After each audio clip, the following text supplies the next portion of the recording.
11:44 ఉన్నది. అయ్యో, మీరు కనబడని సమాధుల వలె ఉన్నారు. ఎట్టా సమాధులు ఎలా ఉంటాయి? సమాధులు ఎలా ఉంటాయి చెప్పాలి. సమాధులు ఎలా ఉంటాయి? తల్లికి పువ్వు పెట్టరు, పాలరాజుతో సమాధి కడతారు. తండ్రికి పువ్వు పెట్టరు, మార్పుతో సమాధి కడతారు. అర్థమైందా? బతుకుండగానే మొన్న నేను టీవీలో చూశాను. ఒక ముసలాయనను కొడుకులు కొట్టి బయటికి లాగేసి పడేస్తే కూతురు వచ్చి తండ్రిని పట్టుకొని బహు భయంకరంగా ఏడుస్తా ఉంది. ఆ పాప ఏమన్నా తెలుసా? వాళ్ళు నిన్ను త్రోసి వేసిన నాన్న, చచ్చిపోయినాక నేను బ్రతికించుకుంటాను నాన్న, ఏడుస్తా ఉంది.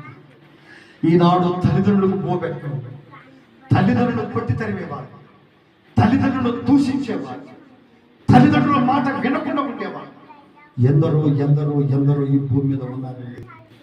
ఇక్కడ వాక్యంలో చదివిస్తున్నాడు, అయ్యో మీరు కనబడని సమాధుల వలె ఉన్నారు. సమాధులు అంటే చెప్పాలి,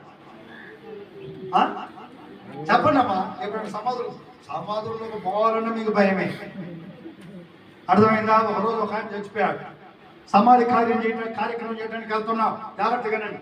సమాధి కార్యక్రమం చేయడానికి సమాధుల దొడ్లోకి వెళ్తున్నాం. నా వెనక ఒక 2-3 ఆడవాళ్ళు వస్తున్నారు. వాళ్ళు వస్తూ అక్కడ ఆగిపోయారు. నేను అన్నాను, ఏంటక్క ఆగిపోయావు అని అడిగాను నేను. అని అంటే పురామారు చూసారు. నాకే చూసి అంటారు, అమ్మో మేము రాము, ఆడ దయ్యాలు ఉన్నాయంట. ఏమున్నాయంట చెప్పాలి, ఏమున్నాయంట? అమ్మో మేము ఆడికి రామన్నా, ఆడ దెయ్యాలు ఉన్నాయి అని అంటున్నారు.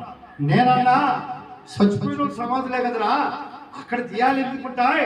అక్కడికి వచ్చి కదా మట్టి వేయాలి కదా, అంత ఆకుపోగు తుంచేయాలి కదా.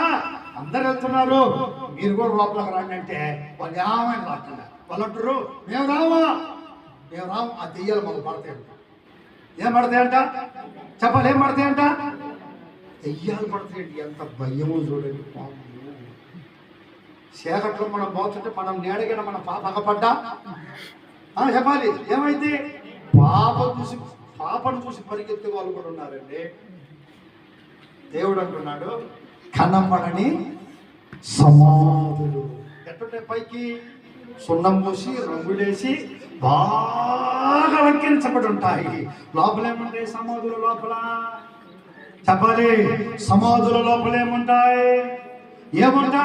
కుళ్ళిపోయినటువంటి ఎముకలు గూడు. ఈనాడు క్రైస్తవులు కూడా ఇలాగనే ఉన్నారంట. ఎలా ఉన్నారంట? అయ్యో మీరు కనపడని